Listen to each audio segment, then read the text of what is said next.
Pues quisiera que me ayudes un poquito, ¿vale? Porque vamos a hablar un poquito de principios, de comienzos, de nuevas temporadas, nuevas etapas. Porque, a ver, estamos empezando 2025.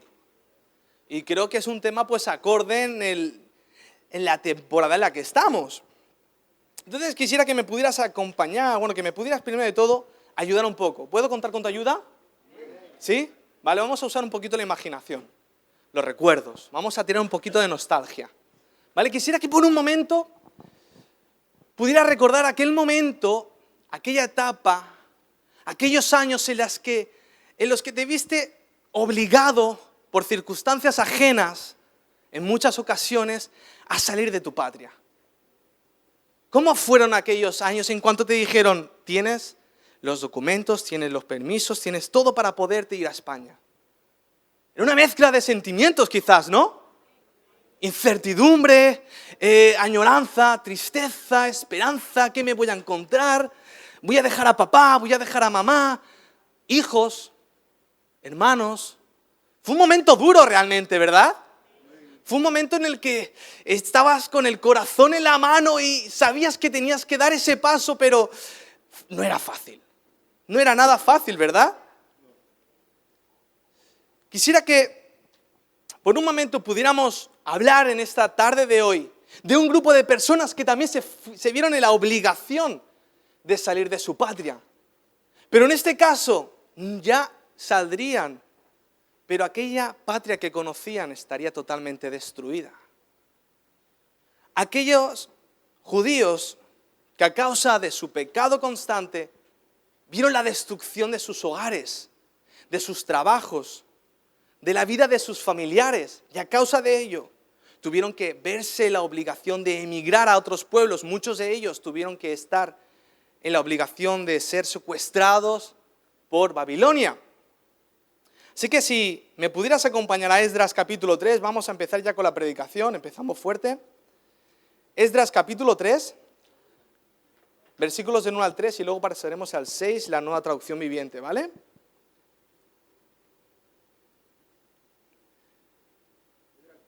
Esdras capítulo 3, versículos del 1 al 3 y luego pasamos al 6 para resumir un poquito el capítulo, ¿vale? ¿Lo tenemos? Vale, leemos la palabra en nombre del Padre, del Hijo y del Espíritu Santo. Dice, a comienzos del otoño, cuando los israelitas ya se habían establecido en sus ciudades, todo el pueblo se reunió en Jerusalén, con un mismo propósito. Entonces Jesuá, hijo de Jeosadac, se unió a sus hermanos sacerdotes y a Zorobabel, hijo de Salatiel, con su familia, para reconstruir el altar de Dios de Israel. Querían sacrificar ofrendas quemadas sobre el altar, según las instrucciones de la ley de Moisés, hombre de Dios. A pesar de que tenían miedo de los lugareños, reconstruyeron el altar en su sitio original. Luego, cada mañana y cada tarde comenzaron a sacrificar ofrendas quemadas al Señor sobre el altar. 15 días antes, versículo 6, de que comenzara el festival de las enramadas, los sacerdotes empezaron a sacrificar ofrendas quemadas al Señor.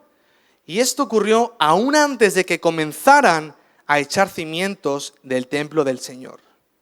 El título del mensaje de hoy es: todo empieza en el altar. Podemos empezar un nuevo año, podemos empezar un nuevo trabajo, podemos tener sueños, ilusiones, proyectos, pero todo eso ha de empezar previamente en el altar. Y para ponernos en contexto, Israel se divide en dos, ¿vale?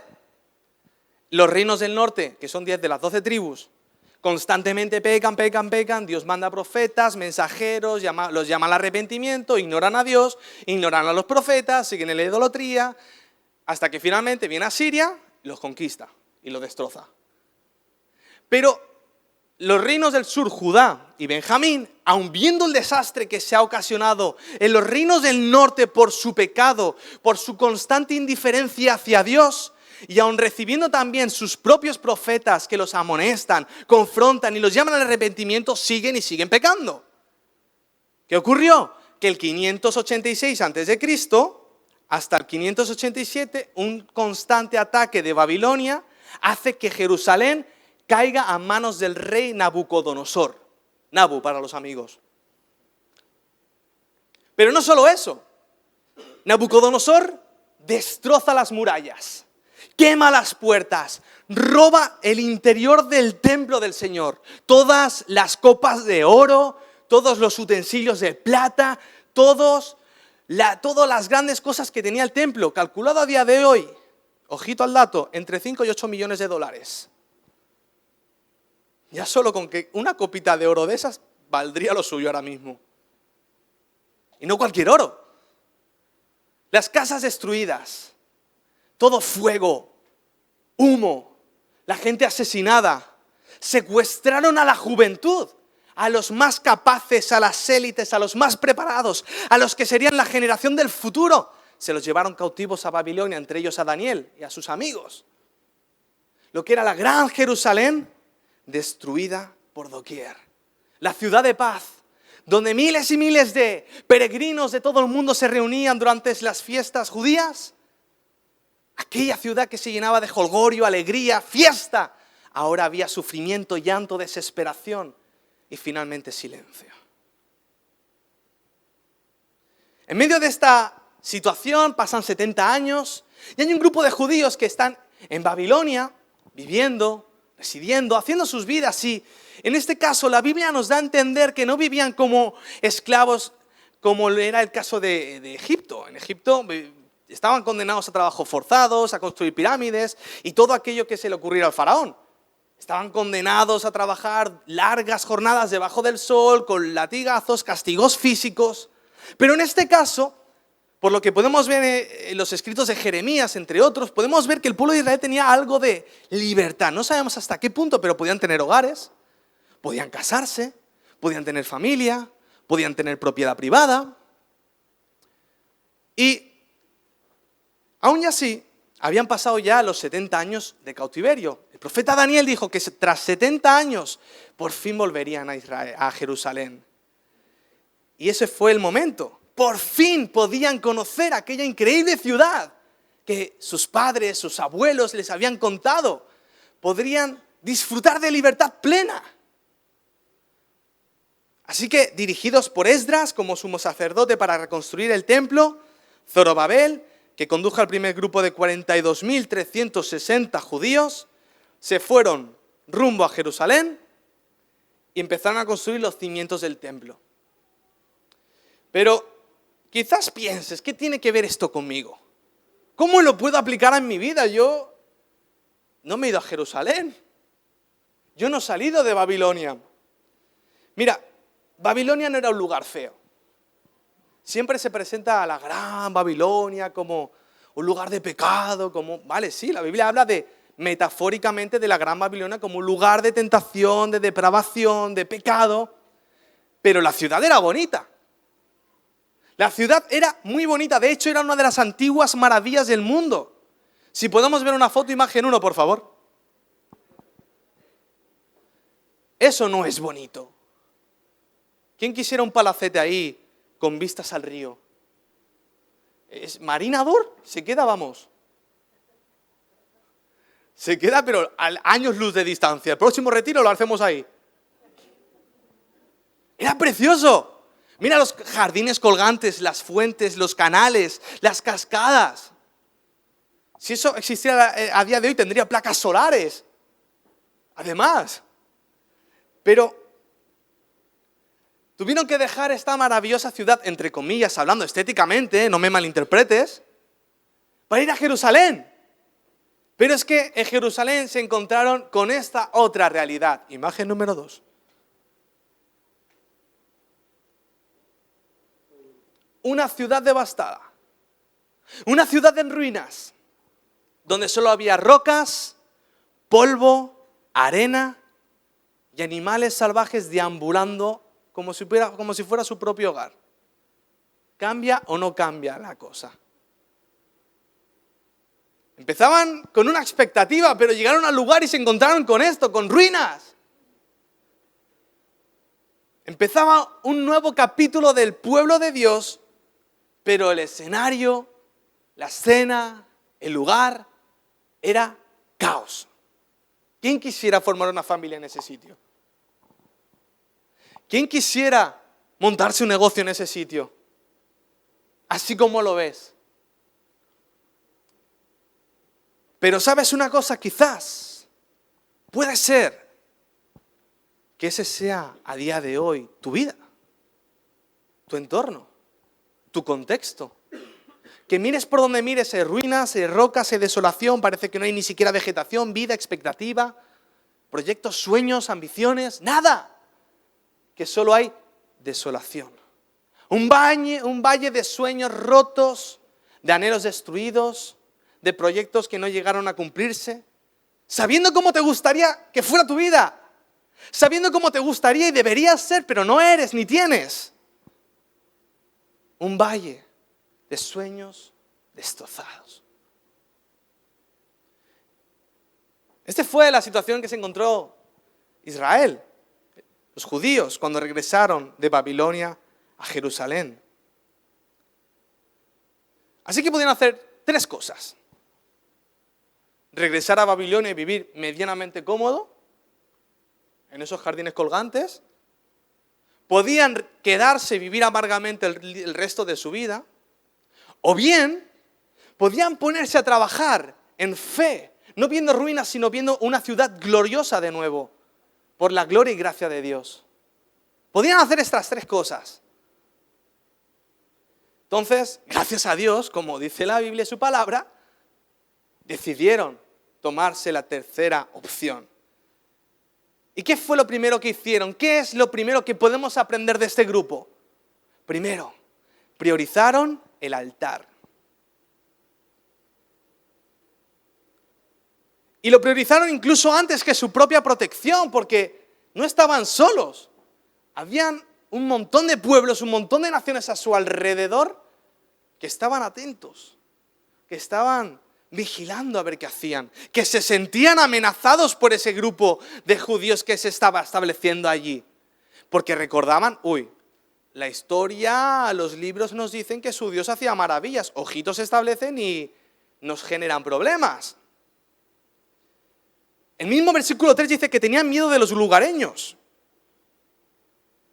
Pero ellos eran un pueblo vulnerable. En la antigüedad, un pueblo, para estar protegido, o se ubicaba en lo alto de una montaña, o tenía murallas.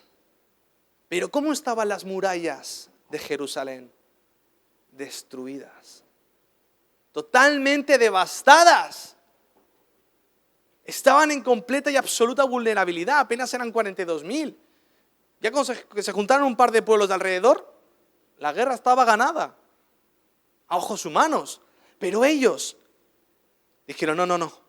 Antes que nuestra propia protección, antes que nuestro propio hogar, vamos a hacer un altar. Y mira, incluso antes que el templo.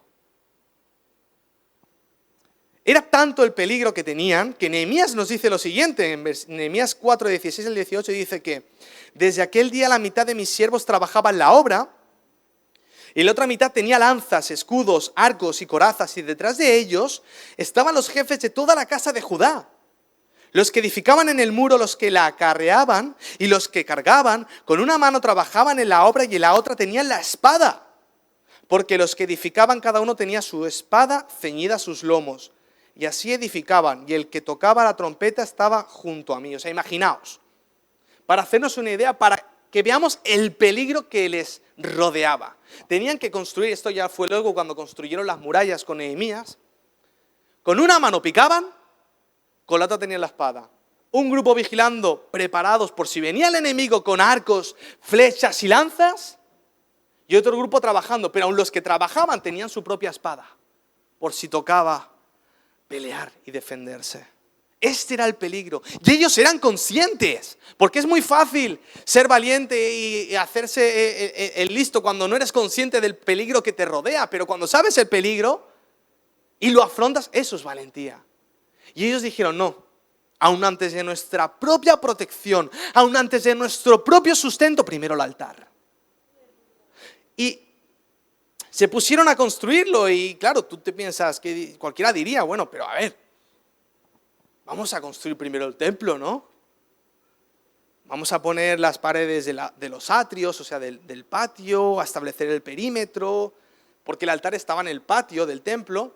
vamos a construir el templo, vamos a hacer las paredes, los techos, toda la parte que los rodea y luego hacemos el altar. Sería lo normal, ¿no? Sí, a mí también me está distrayendo el globo, ¿eh? Pero, ¿por qué es tan importante el altar? ¿Por qué es tan importante el altar? Porque el altar es el lugar, o era el lugar en aquel entonces, en el que el pueblo de Dios conectaba con el Señor. Era el lugar en el que se ofrecían sacrificios. Ahora ya falta uno de esos arqueros del pueblo de Israel, ¿eh? Con la lanza y ¡plá! Pero era el lugar en el que había una conexión directa entre Dios y su pueblo. Y dice un teólogo que me hizo mucha gracia, me llamó mucha la atención, Alexander Maclaren, un teólogo escocés, dijo, no puede haber un templo sin altar, pero sí puede haber un altar sin templo. Recordemos que hay muchos altares en la Biblia. Abraham era experto. Cada vez que tenía un encuentro con Dios, ahí estableció un altar.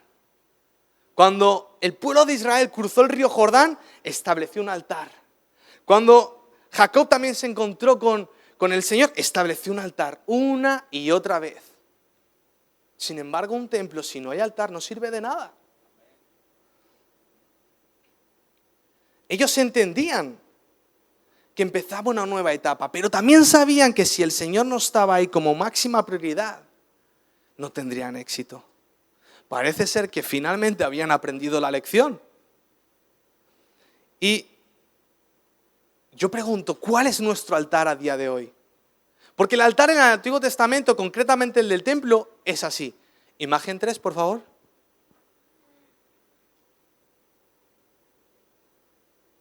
Pequeño, ¿no? Para llevártelo de paseo en el coche. Eso sí que es un altar de obra, ¿eh? Era grande y era de bronce. El bronce pesa. El bronce pesa lo suyo. Tú imagínate transportar todo ese bronce, edificar todo el altar. El altar, a día de hoy y en aquel entonces, estaba dentro del perímetro del templo. Lo que rodeaba el templo eran los muros que establecían el perímetro del patio, de los atrios. Podríamos decir, el altar no se ve desde fuera. Necesitas entrar a los atrios del templo para poder verlo. ¿Y a día de hoy cuál es el altar? Primera de Corintios 6:19, el apóstol Pablo dijo, ¿o ignoráis que vuestro cuerpo es templo del Espíritu Santo, el cual está en vosotros, el cual tenéis de Dios y que no sois vuestros? Si nosotros somos el templo del Señor, dentro de nosotros está el altar. Si nosotros somos el templo del Señor, dentro de nosotros está el altar, el punto de conexión entre Dios y nosotros, gracias al sacrificio de Cristo. El altar vive en nosotros. Porque Jesús mismo, cuando se encontró con la samaritana le preguntó, porque los samaritanos tenían su propio templo en el monte de Gerizim. Y le dijo, pero Señor, ¿dónde tenemos que ir a adorar? ¿En Gerizim o Jerusalén? ¿Dónde vamos? Jesús le dijo, tranquila, porque llega el tiempo en el que el Señor verdaderos adoradores busca en espíritu y en verdad. La hora viene, ya ha llegado. Y tales adoradores el Señor busca, el Padre busca. ¿Qué le estaba diciendo? Que ni en Samaria ni en Jerusalén. Ahora la adoración genuina, la que a Dios le agrada, nacería de un corazón entregado. Porque Él mismo nos ofrecería ese camino, ese puente hacia Dios. Hemos dicho que primero priorizaron el altar. Segundo, trabajaron en unidad. Porque si no hacen falta templos físicos, si no hacen falta iglesias físicas, entonces, pues ya está, ¿no? ¿Para qué congregarse? ¿Para qué ir a la iglesia los domingos? Pero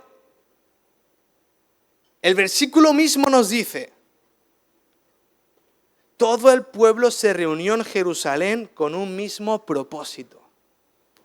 En Esdras 2 Versículo 64 dice, toda la congregación unida como un solo hombre era de 42.360. O sea, el pueblo, la congregación, la iglesia, como lo quieras llamar, primero se reunió en un mismo punto y segundo, con un mismo propósito.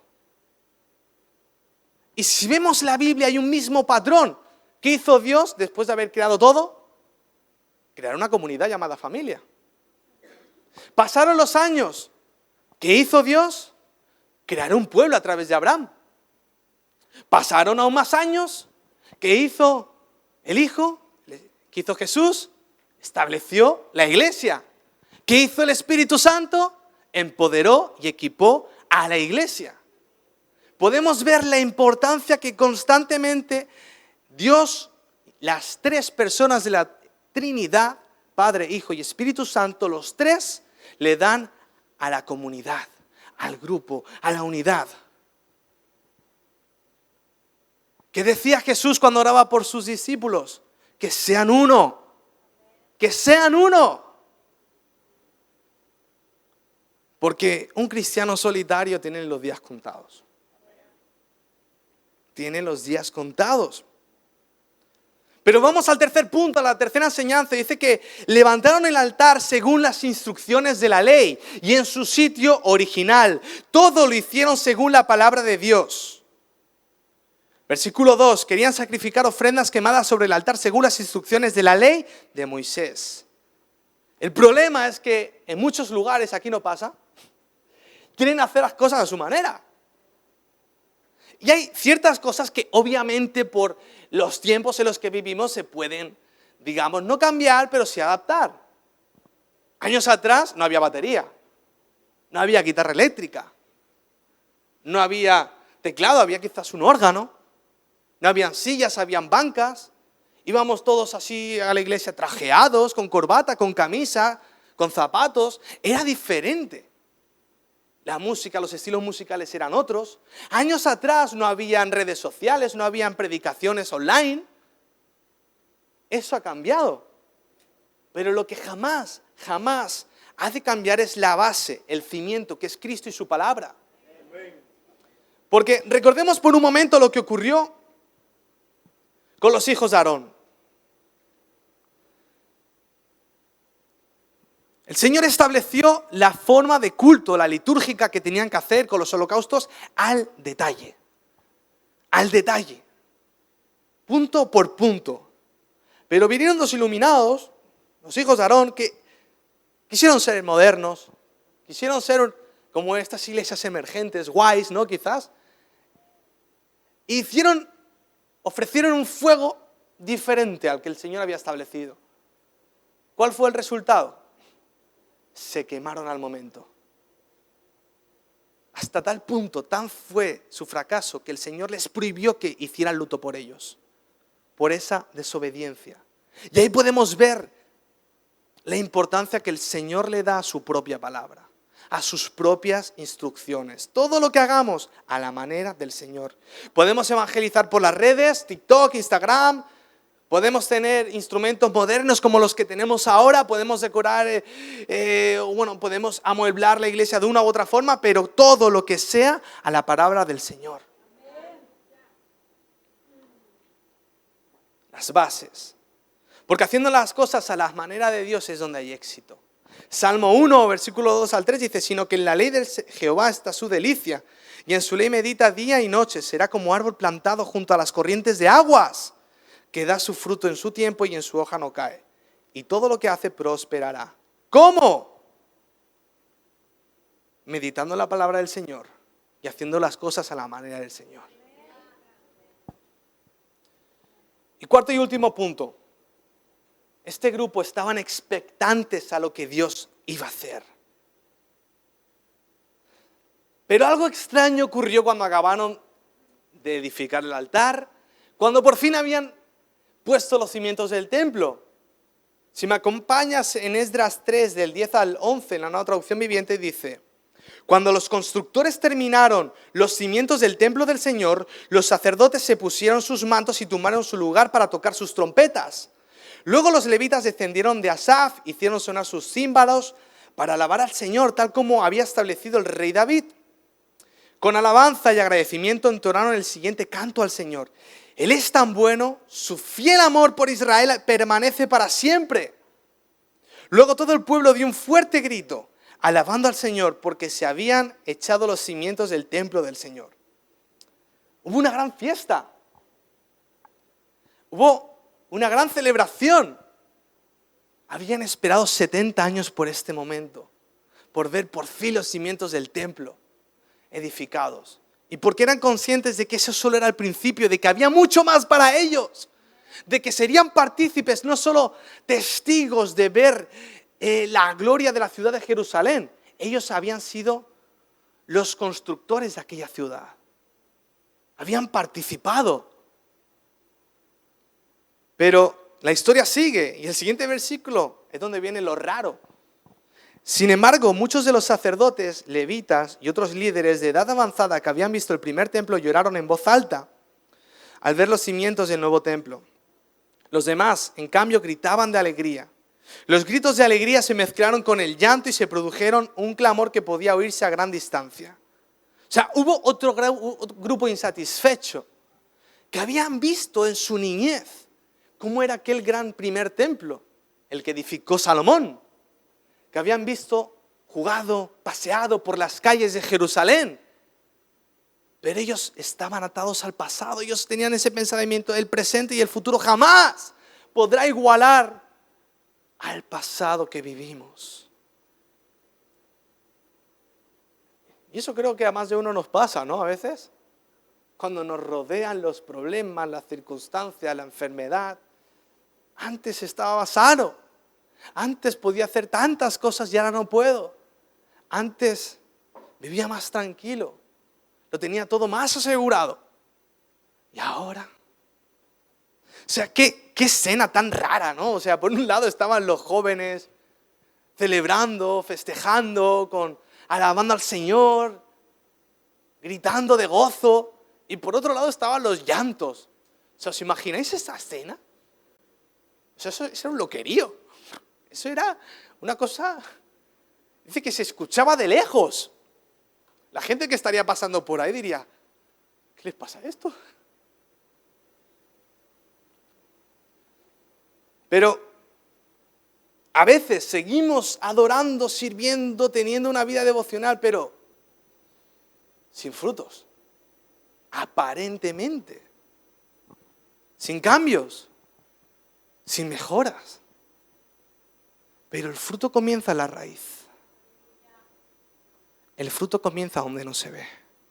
Y gracias a que coge esa raíz profundidad y fuerza, es que el árbol es fuerte y el fruto abundante. El fruto rápido es el que se desvanece pronto. Como me enseñó una vez Guillermo. La planta que da fruto más rápido de todas es una planta que no se usa con buenos fines, ¿vale? Lo dejamos ahí. Los del lado saben. Pero la nostalgia mata la fe. El estar constantemente atado a ese pasado nos impide ver lo que Dios quiere, puede y hará en un futuro. El primer grupo vio lo que Dios haría. El segundo, vieron desolación, su entorno.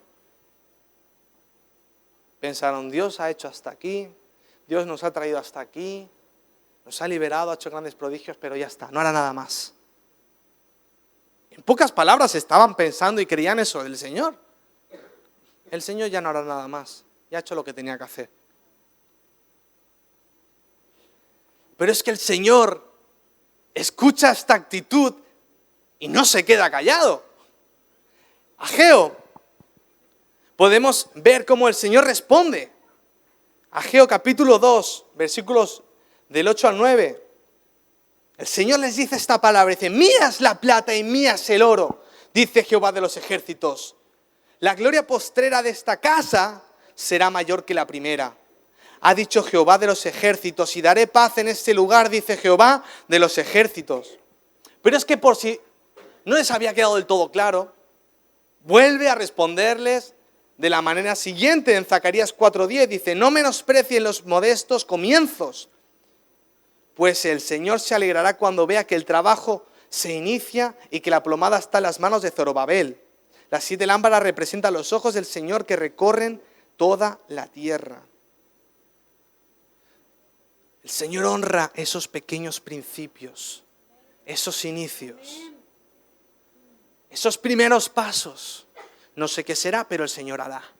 No sé cómo, pero Él hará. No sé de qué manera y quién colaborará y a quién utilizará con el instrumento, pero Él hará. Esa era la actitud de aquel primer grupo de jóvenes. Entonces, ¿cómo actuó el pueblo de Dios y cómo debemos actuar para reconstruir las ruinas del altar, de lo que nos rodea y poder empezar este año a la manera del Señor? Primero, priorizamos el altar. Segundo, trabajar en unidad y con un mismo propósito. Hagámoslo a la manera de Dios y ten expectativa a lo que Dios hará.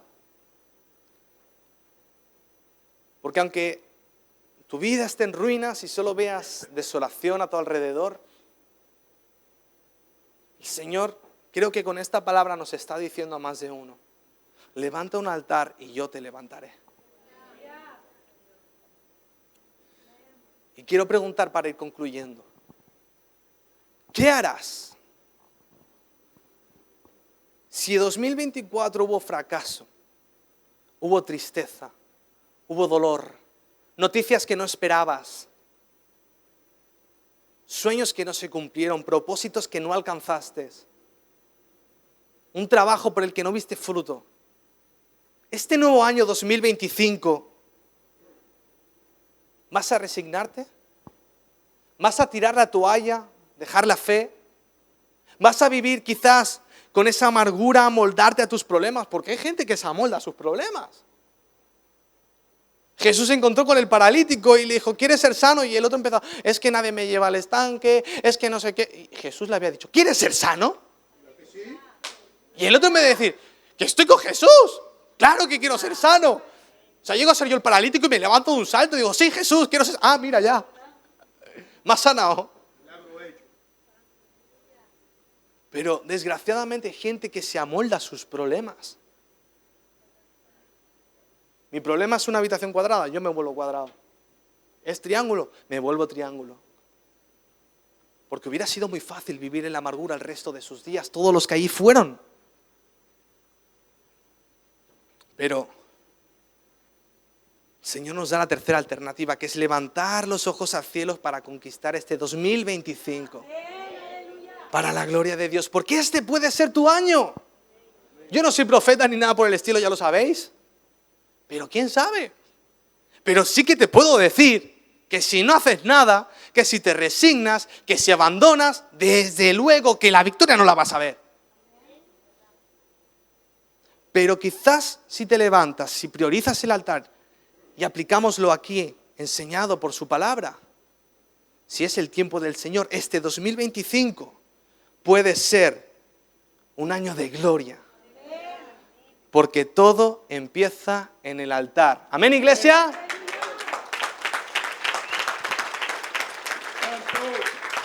Gracias, Señor.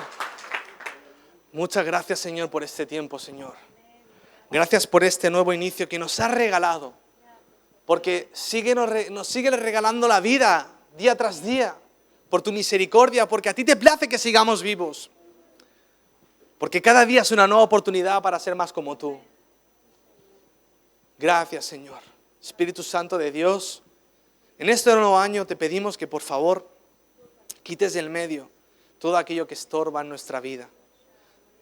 Nos ayudes a identificar todos aquellos errores, todas aquellas ruinas, para que puedas ir sacándolas de nuestro interior. Que nuestro vaso por dentro esté limpio, para que así la parte de afuera también se vea limpia. Ayúdanos a levantar un altar en nuestros hogares, en nuestras familias, en nuestra intimidad, en la iglesia como congregación. Ayúdanos, Dios mío, a trabajar para tu gloria, a tener expectativa. Alimenta nuestra fe, Espíritu Santo de Dios. Si hasta el momento nos habíamos adaptado a nuestros problemas, a nuestras circunstancias, si hasta la fecha vivíamos resignados, por favor, haznos ver con los ojos de la fe. Haznos ver más allá de lo que nuestros ojos y mirada física ve. Danos fe, alimenta nuestra fe, Señor. Y ayúdanos a vivir para tu gloria un año de victoria en el nombre de Jesús. Amén y amén.